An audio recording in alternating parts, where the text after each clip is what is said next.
This topic right here is very near and dear to my heart, and thank you for allowing me to co-host with you. There has always been an ongoing debate between are leaders created or are they born? Are they, if you're a manager, you're a leader. Can a leader be a manager? Um, so this is a great topic tonight that I really believe will hit home to the audience. I think we've all been, whether it's been voluntary or voluntold, we have found ourselves in a situation where, whether it was through promotion and the only thing that changed about you the night prior to being promoted is the responsibility that you have moving forward as a leader or as a manager. So what I want to do is start with the first question, Dr. K. In your, in your experience, what is the difference between a leader and a manager, and how do these roles complement each other in an organization? Well, thank you so much for that question. The distinction between a leader and a manager lies primarily in their focus, their approach, as well as the impact they have on their teams and organization. So a leader focuses on what I like to say, setting a vision, inspiring change, empowering others, being more strategic.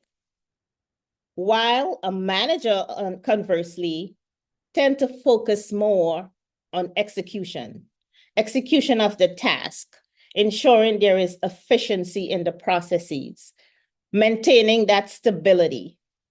And leaders, again, they're a little more concerned with the people aspect more so, even though a manager should also be concerned with the people. But when you become that leader, you kind of like know you shouldn't really be in the minutia, in the weeds as much. But being concerned with people and innovation, again, more strategic thinking. Again, the manager on the other side concentrate again more on the task and the processes. However, these roles can complement each other. And how is that possible? They can complement each other because leaders provide direction and motivation, while managers ensure the daily activities align with achieving that vision. So when both leadership and management are integrated, you will find that organizations can see both innovative progress, as well as experience operational efficiency. So I hope that answered that question.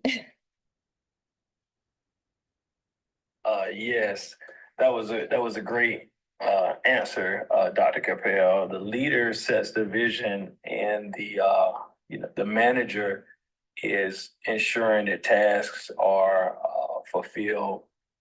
Um, I'd like to ask you a question along the lines of, and I'm just going to speak on personal, whereas I was managing from a standpoint of ensuring that daily tasks were being performed, ensuring that projects were being complete, and doing the technical piece down in the weeds, if so, ensuring.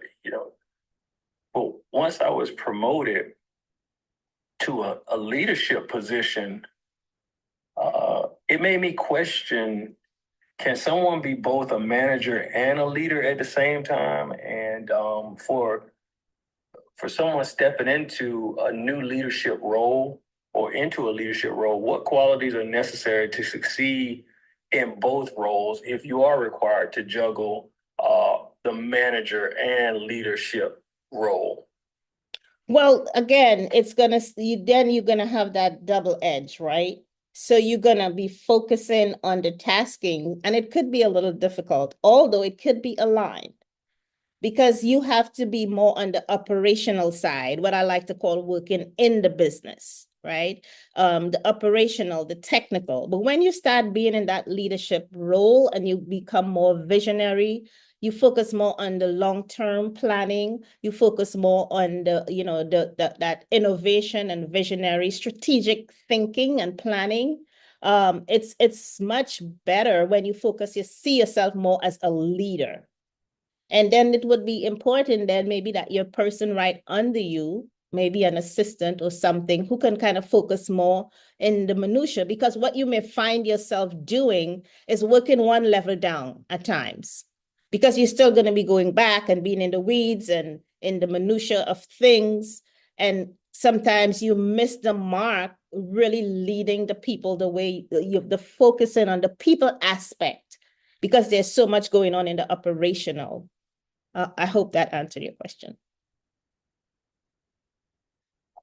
Yes, yes, it did. Do you want to add to that? Do you want to add some discourse to that? Well, I agree that there has to be a balance between the roles instead of being done simultaneously. When you are, I think a leader can visit and manage, but then fall back into that leadership position, if that makes sense. He can step down to ensure that and maybe provide that mentorship to managers, but then there is a person an opportunity to step back. I wanted to ask a question to you, Dr. K. That someone shared with me, and it stuck with me, and I just want to know if you can expound upon that. When I stepped into this role, I felt that a leader has to have all of the right answers, but I learned very quickly that a leader doesn't necessarily have all the right answers, but they do have to have all of the right questions. Could you kind of maybe talk about that from your coaching background, about these questions that a leader you know should perhaps ask? Yeah, my advice for that, and as what I do with my clients, is lead with curiosity. Nobody has all the answers. And not because you're a leader, you are expected to know all the answers. However, you want to ask the right questions so you can elicit the response, right? And sometimes in asking the right questions as you deal with curiosity, that employee can then find their own answers, because then you allow them to think, as you ask the question. Because I like to refer to it as that outside in approach, where you pulling out as you ask the question. And then conversely, sometimes you may have to do an inside out approach. Outside in approach is when you ask the questions. Inside out is when you have to tell them or direct them to help them find that answer. And I wanted to kind of piggyback a little more on that question. Can someone be both a manager and a leader at the same time? And the qualities necessary to succeed in both roles, right? That was the last question. One of the things that I believe helps them to succeed in both roles, as you mentioned, the balance, right? Vision with execution. So the one of the things I know that helps is that emotional intelligence, because what that does is helps to build strong relationships. You're better able to inspire others, while also still being task oriented, so that you can ensure goals are met efficiently.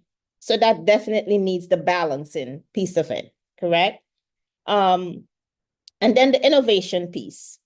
You also want to make sure that you are leading with empathy.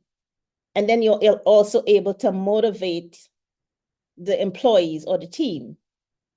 So while while problem solving and also process management are essential managerial traits, effective leader managers, they can foster innovation, and then they'll still be able to deliver on short-term goals. And that makes them highly valuable in a more dynamic environment. So I hope that that kind of, adds some more clarity around that question.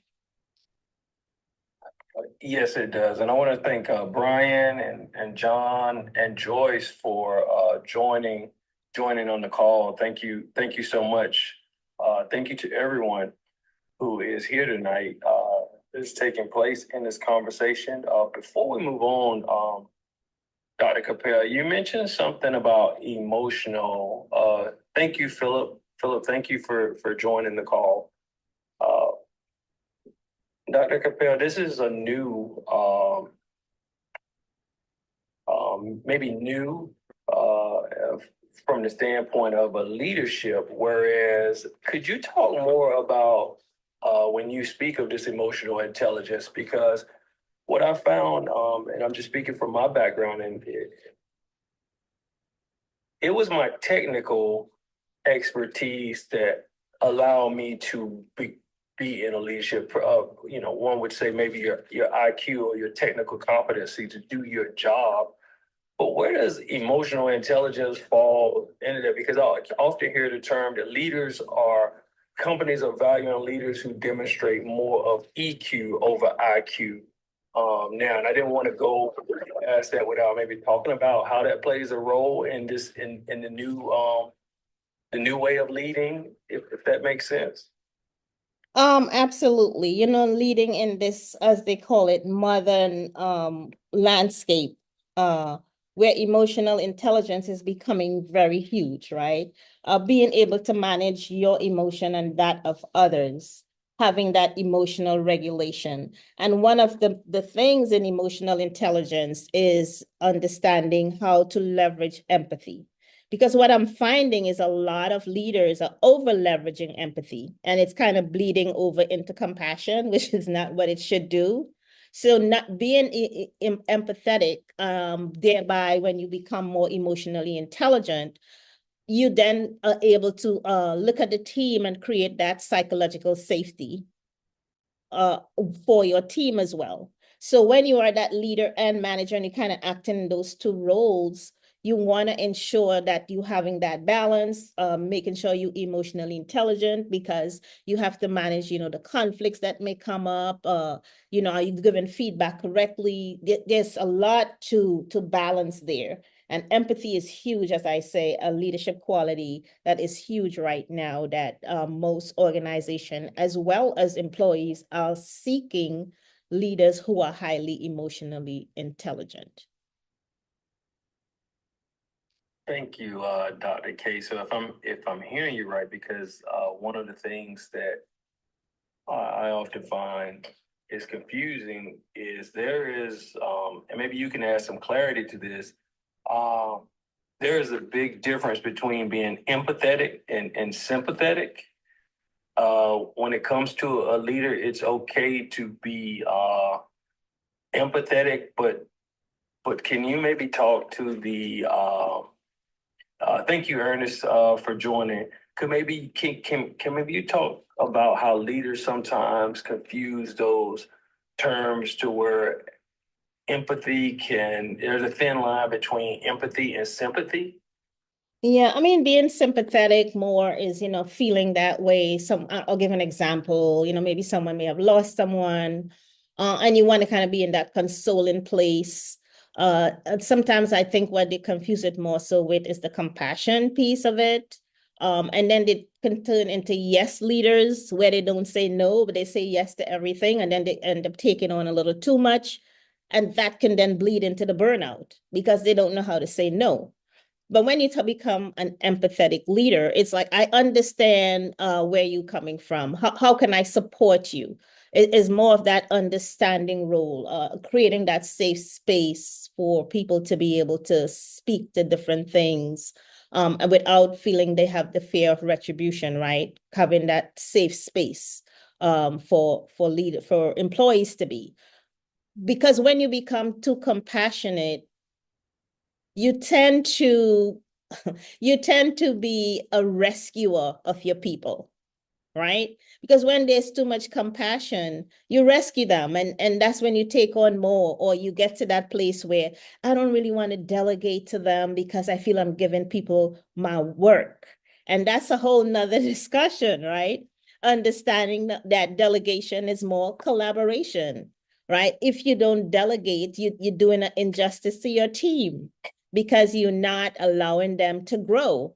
You're not allowing them to stretch, right? And then it also can result or seem like you don't trust your team. Because if you're not delegating, it's like, oh, you don't value me enough, or you don't trust enough that I can effectively and efficiently complete the task.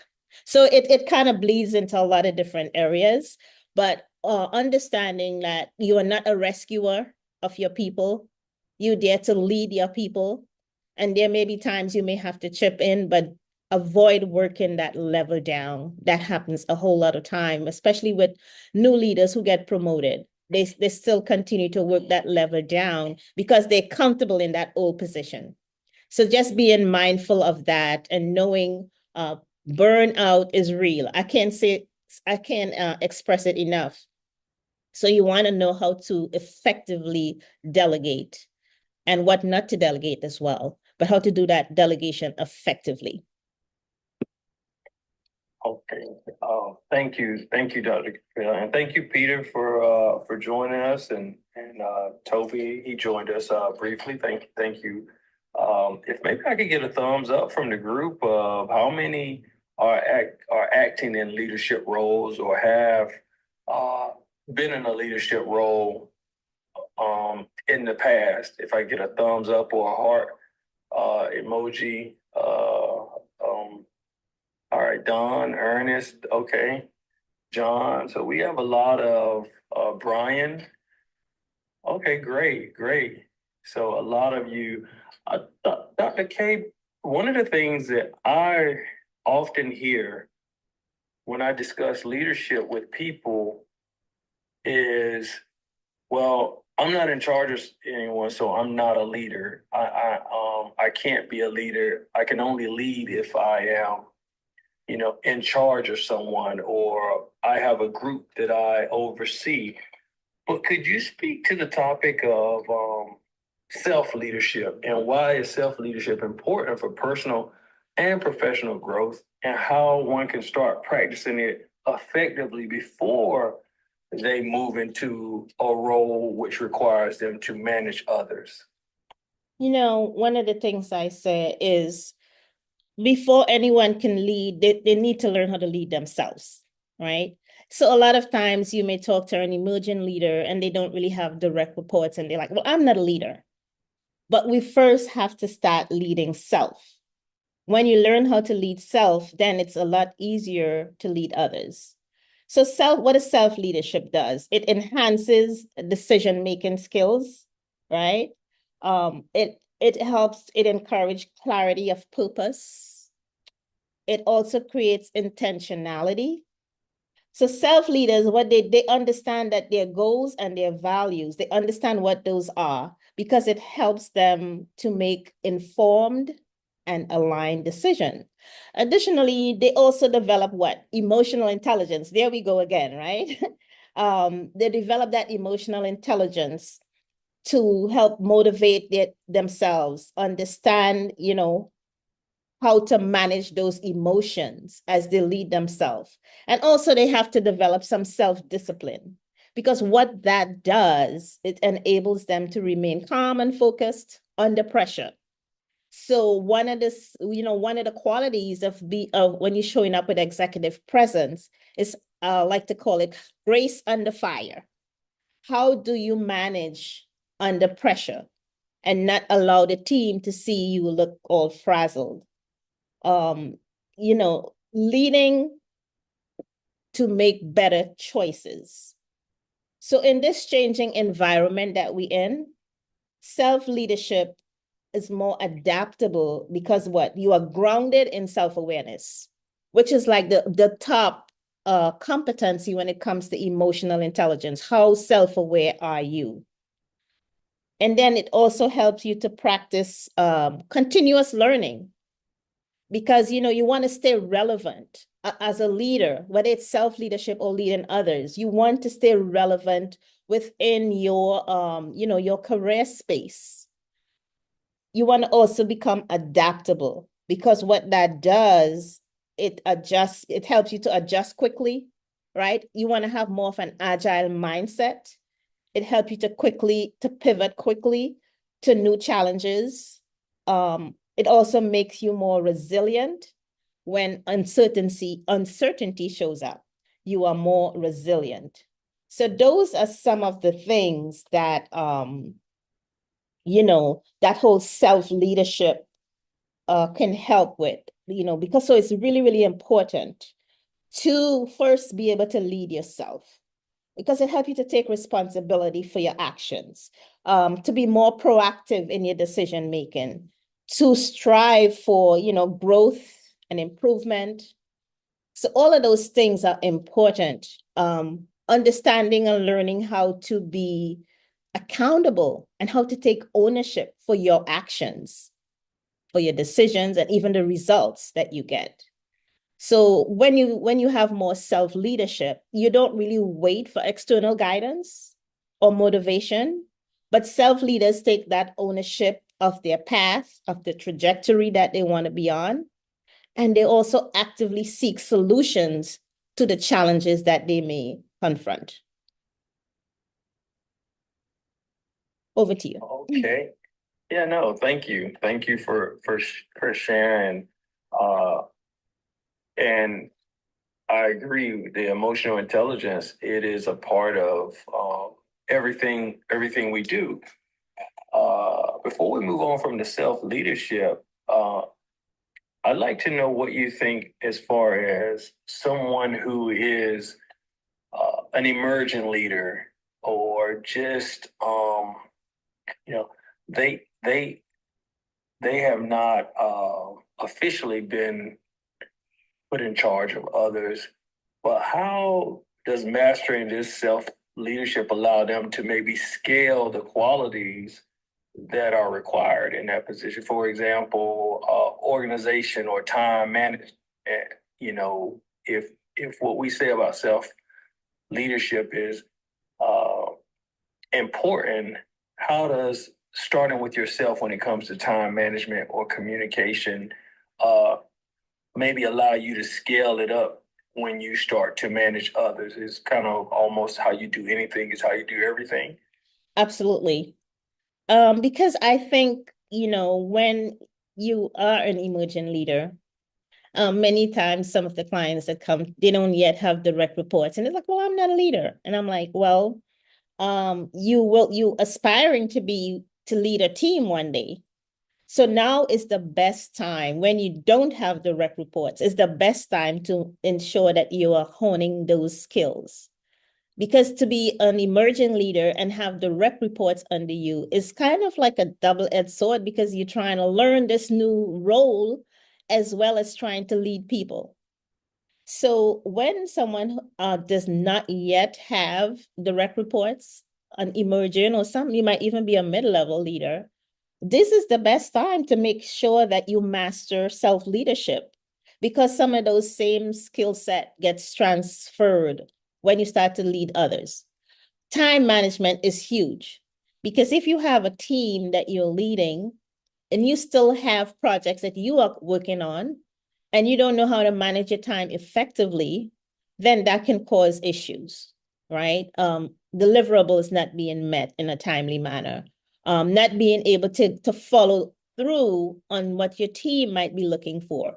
So being able to lead self and be able to manage your time effectively, being self-aware, being aware of others. When you start doing these things, when you do have a team under you, you've already honed some of those skills.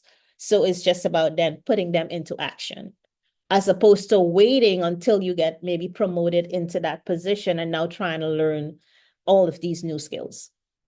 Did that help?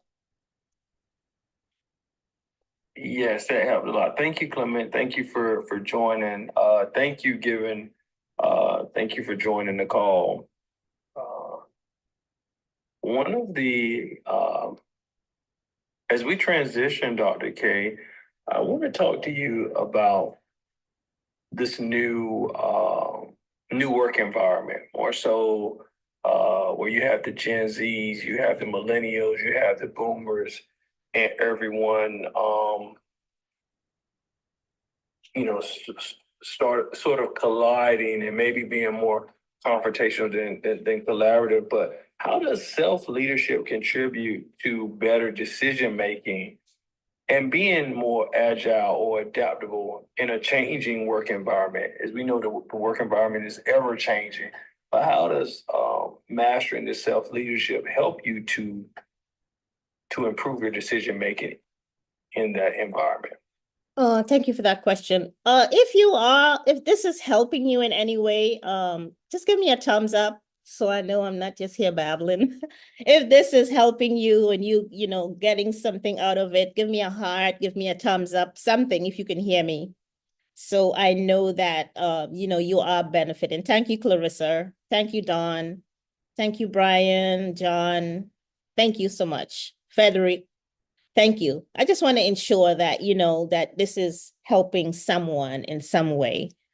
How does self-leadership contribute to better decision-making? I believe that was the question, right? And adaptability in this changing work environment.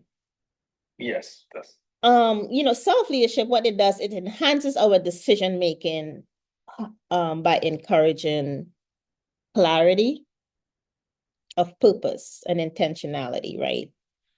Understanding that our goals and our values, it helps us to make more in what I like to call informed and aligned decisions. Additionally, it also helps us to develop emotional intelligence and that discipline, because that enables us to remain calm, focused under pressure, leading to better choices. But we're in such a changing environment, right? As they like to call it, this VUCA environment that we're in. Self-leadership is help us to be more, you have to be more adaptable. You have to become more grounded in self-awareness. And be able to, as I say, learn continuously, be more adaptable, adjust quickly, become more resilient in the face of all the uncertainty that we are currently facing. Because this work environment now is so rapidly changing. I hear so many people like they're pressured because there seem to be so many projects that they're managing, and sometimes not enough humans to do what they have to do. And now they're working longer hours, and things are just becoming really hectic. People are being stretched. As I say, burnout is huge in this current work environment. So even that self-leadership, one of the things that I would definitely insist on people having is taking better self-care. Making sure you take your time off from work, making sure you don't sit at your desk for hours and hours, but getting up from time to time and, taking a brief walk outside during lunchtime. Stop eating at your desk if this is something that you do. Start creating better habits, better behaviors. Stop taking work home if you don't need to do that. Stop waking up midnight and sending emails, start practicing some better behaviors. So there may be some things you may need to unlearn and relearn some new behaviors and some new habits to prevent burnout. I can't stress it enough because I'm seeing it almost every time I have a new client. They don't understand, and when we get to the root cause of it, they are burning out. So make sure that you're practicing good self-care, making sure I don't know if there's really something as work-life balance, because it really doesn't balance all the time, but as much as you can, know how to decompartmentalize. If you're stressed at work, try not to bring that home with you. You bring that home, you're kicking the dog, you're mad with the kids, you yell at your spouse, because some people just don't know how to manage that. And that's where that emotional intelligence comes in, being able to effectively manage your emotions and that of others, having that self-regulation, emotional regulation, emotional resilience. being able to manage whatever stress you're dealing at work without bringing it into the home, and being able to manage it well. Because, if you constantly stress, you in fight or flight constantly, and that limbic part of your brain is where you're operating, and then you're really not making a lot of executive decision because things are not getting to that prefrontal cortex of the brain, because you're in fight or flight so much, because it's like fire after fire after fire, project after project, and you're not allowing yourself some time to between all of this to really take a moment to pause, right? So being able to pause and delegate so you're not overworked. If there is an opportunity for you to delegate, ensure that you are delegating and delegating effectively. Okay, thank you so much. And I see everyone. Thank you, Amal, for joining. And Dr. Claudia, I see your hand up. I'll make sure that we work to get you up on the stage for a question. Before we get to Q&A, I want to ask the audience, just by a show of hands, how many of you along your journey have a mentor or a trusted advisor or someone that you were able to work with? If I could get a thumbs up or a hand or a heart of someone who poured into you along this leadership journey, a mentor. Do we have members of the group who actually have a mentor or a coach that they work with to help them improve their leadership?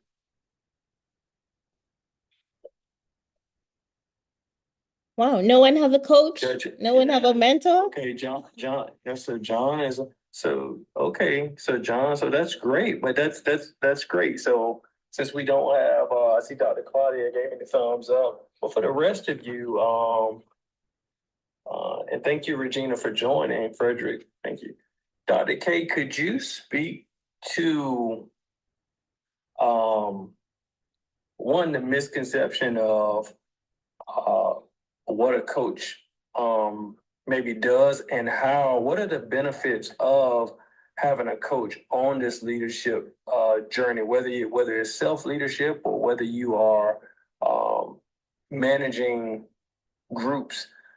How could you talk to maybe perhaps having a trusted advisor? Because it's often said that the loneliest place is being a leader, right? Leaders are even they even make books about it, right? Leaders eat last. Leaders are the loneliest. But can you maybe talk to your experience of where it doesn't necessarily have to be that way? Leaders don't have to suffer in silence. Can you talk to maybe the role of a coach and perhaps supporting a leader? Yeah. As they say, it gets lonely at the top. So I don't know how many of y'all in the listening audience are already at the top and probably know what that feels like. There are times when you just have certain things that you want to talk to or share or need a sounding board sometimes. And especially if you're in the C-suite, there's some things you just don't share, and you may have to suffer in silence because you don't want your peers to know what's happening. A lot of my C-suite clients that I'm coaching, they are able to deal with that, not having to hold in all of the stuff, because one of the main things in working with a coach is confidentiality, right? So what I do, I create that safe space for my clients so they are able to share openly, be more authentic, be vulnerable if they need to, because it really gets lonely at the top. And clearly sharing and allowing people to understand there's a difference between having a coach, having a therapist, or a counselor, right? It's all different. A coach help you and guide you. They keep you from, when you hit a detour, they help you to turn around. They don't tell you what you need to do, but they ask the right question. They lead with curiosity. They are active listeners. So they listen to what you are not saying. And then they help you get to the root cause of those things so that you can get the desired outcome. So having that coach as, or sometimes I am both a coach and an advisor for some of the higher level clients that I have, right? They really want to bounce ideas off of you that you can share with them. So sometimes I do have to act in the role of a consultant, depending on the assignment that I have. And so I have a coach, okay? So even though I am one, I also have one, because it's so important that you need some, after you pour out, after I pour out, I need someone to pour back into me.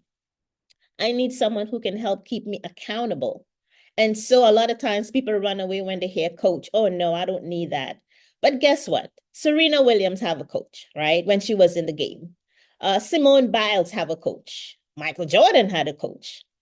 Every great talented person have coaches. So why do you in the corporate arena, whether it's nonprofit or corporate arena or even higher education, why don't you think you also need someone to help keep you accountable? You know, so that you can bounce ideas off of, so that, I'm struggling with my time management. How can you help me put some strategies in place for that? I have issues communicating up to my leaders. How can you help me be better at that? I struggle with conflict resolution. I don't know how to quite manage my emotions, I have blind spots after I got my 360. And I don't know how to, change these behaviors. How can you help me with that? And this is what coaches do, right? So if you don't have a coach, I will strongly suggest that you invest in a coach, because it's really going to help. You're going to see a vast difference in your performance, in how you show up as a leader, in the growth that you can receive if you have the right coach. Because you have a coach and you have a coach, right? I'm sorry, but you do. So investing in the right coach. So I'll just let you know, if you want to talk to me, please send me a message, DM me, and I'll be happy to do a consult with you to share how I can probably support you. Terrence is also a coach. He's a project manager. You can also, contact him, message him if that's something you want to do. If you're a project manager and you want to pass your project management exam, that's something that he also does. But I'll be more than happy to do a consult with you. And if you say, oh, I don't have any direct reports, that's the best time to have a coach. Because when you do get direct reports, then you're better able to lead them. And even if you never get direct reports, as you move up in the organization, working with a coach, I'm telling you, it's going to make a marked difference in your career trajectory. So reach out to me if you want to know a little more about what I do. I'll be more than happy to share that information with you. Also, send me a message if you want to join our WhatsApp group, Empower Your Mind. What we do there, we encourage each other. I try to keep people motivated in there. Once a month, we are going to jump on a Zoom call with the people who are in the group, and we'll have a Q&A on things and leadership, or self-management that they may want to know more of. So I would strongly suggest that you message me if you want to be part of that group. And so back over to you, Terrence.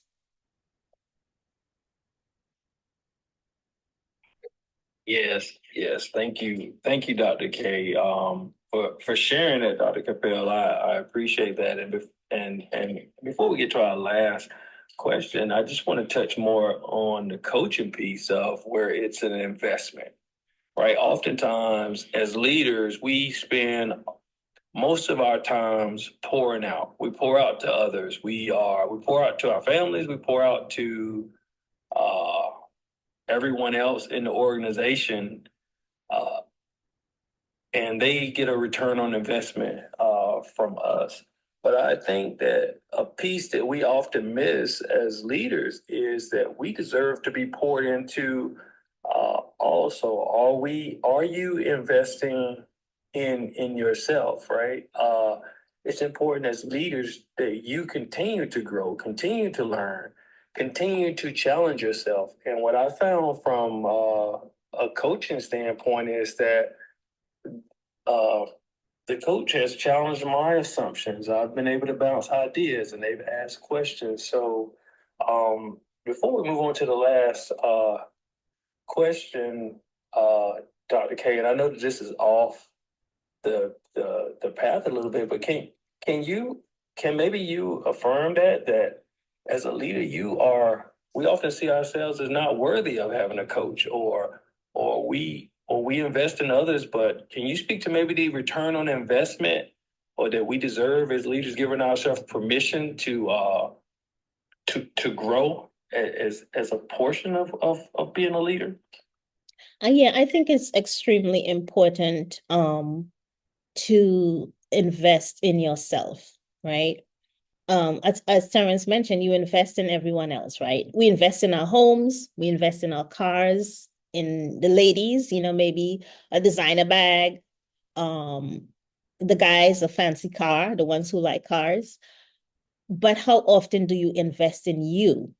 And one way of investing in yourself is, working with a coach to help you in areas where you may not be able to do it on your own.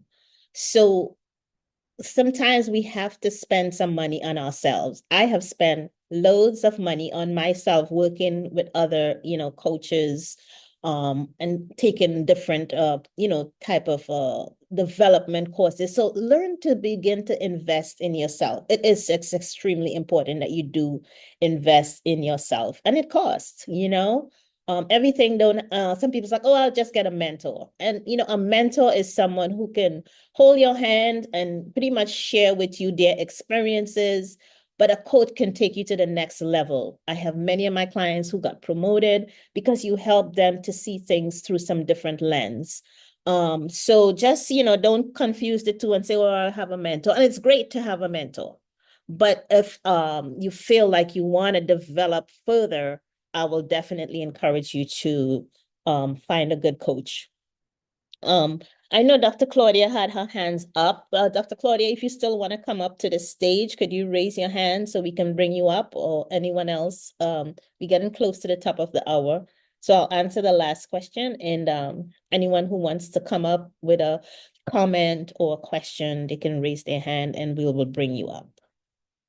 Yes, thank you, Dr. Claudia. Thank you. Yeah, anyone else along with Dr. Claudia, who has a question for Dr. Capel or a statement or a proclamation when it comes to leadership or self leadership. But this is our last question before we get to the Q&A, Dr. Capel, and I think this is a fitting one to close. What strategies can managers adopt to transition into becoming more effective leaders? And how does emotional intelligence play a role in this? So, what are some things that they can leave immediately from this conversation and implement in their leadership style? They could take it from this call and just start to adopt those and transition into becoming more effective leaders. Hey, thank you for that question. I would say managers are able to transition into becoming more effective leaders by first focusing on people development. A lot of times people are good when it comes to the technical aspect of the job, but they're not very good with their people skills, right? So focusing on people development, as well as task management. So in order to be better with task management, then you need to be better with your time management. So also empowering your team. And how do you empower your team? You empower them by giving them autonomy, encouraging them to be more innovative. It's okay to fail. Fail fast, fail forward. And then you want to ask, what was the lesson learned and what would I do differently going forward? I remember when I was in corporate many years ago, and I just got out of college, and my first job in the Wall Street area, and I remember going into the conference room and there were all of these signs, first time right.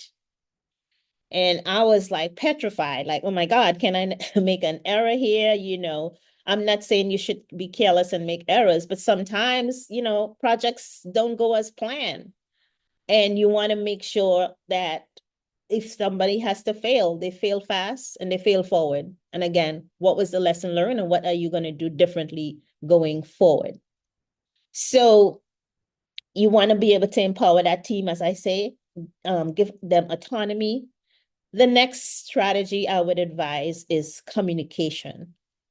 Make sure that you clearly communicate, especially when you're delegating.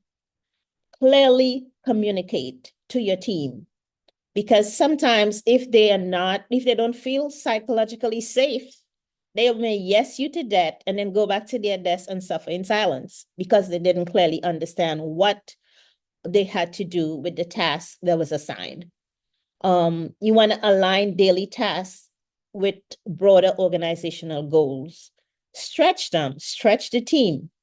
Also fostering a culture of collaboration, ensuring that there is emotional safety within the team, engaging in continuous self-development. We spoke about that earlier, right? Ensure that you are developing self. A lot of companies are offering, coaching programs as a benefit. If you are in a corporation as such, take advantage of it. If you're not, then, make the sacrifice to invest in yourself so that you can have your own self-development.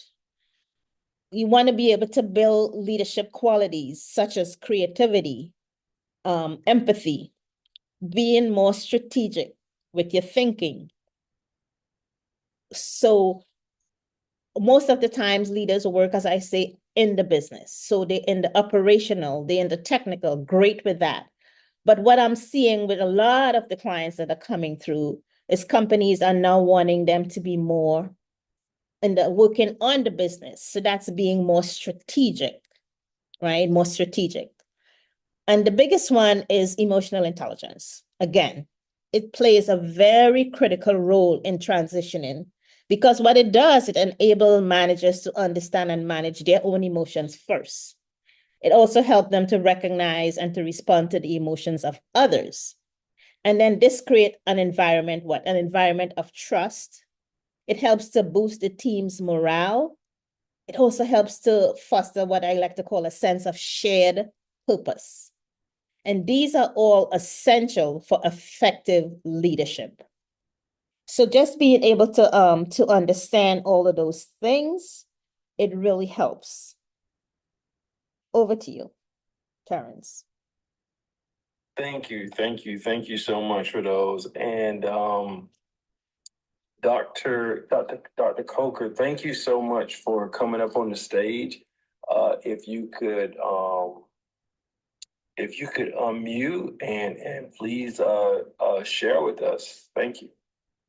Thank you, Dr. Capel and Mr. Terrence. Appreciate you guys putting this together. Can you hear me okay? Yes. Yes. Everything you shared, absolutely spot on. My quick question here is, how do you support young leaders, new managers / leaders in becoming everything you just said, Dr. Capel? So you talked about being a strategic, visionary leader. What is the difference between leading and task management?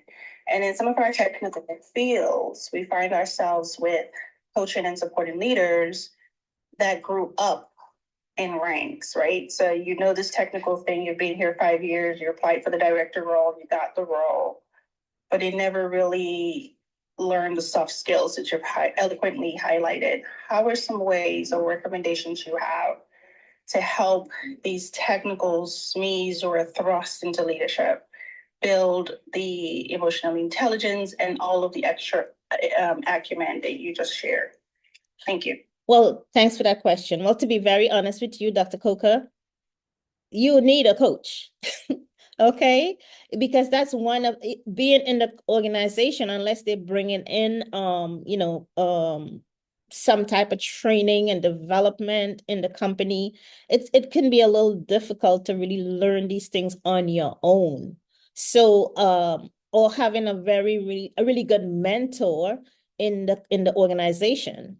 One of the things that I would emphasize for some of the leaders in the audience, if you are a more tenured leader and you have some of those leaders that Dr. Coker and those emerging leaders that Dr. Coker just mentioned, one of the things that I would suggest, a lot of leaders that are more tenured, like don't feel comfortable or enjoy working with some of the Gen Zs and the millennials. I love them. I love working with them. So one of the things that I think helps is reverse mentoring, right? Some of the more tenured leaders helping some of the junior leaders with structure and some of the better work ethics and stuff like teaching them some of those soft skills. I don't know why they call soft skills, because I figure if they were really soft, everybody would know them. I just always get a chuckle out of that. But really helping them with those structure if they can afford to work with a coach, helping them to manage their time more effectively, helping them with some of those strategies. So that's one way of doing it. And then the younger generation, they are very technically savvy, can help some of the tenured leaders who may need a little more support with some technological things that they're dealing with. So that reverse mentoring, I think, is one way of doing it. Other than that, I believe is either they're sending them to some developmental type of training and development, bringing in some type of coaching program to help them, or them in and of themselves, finding a coach to help them.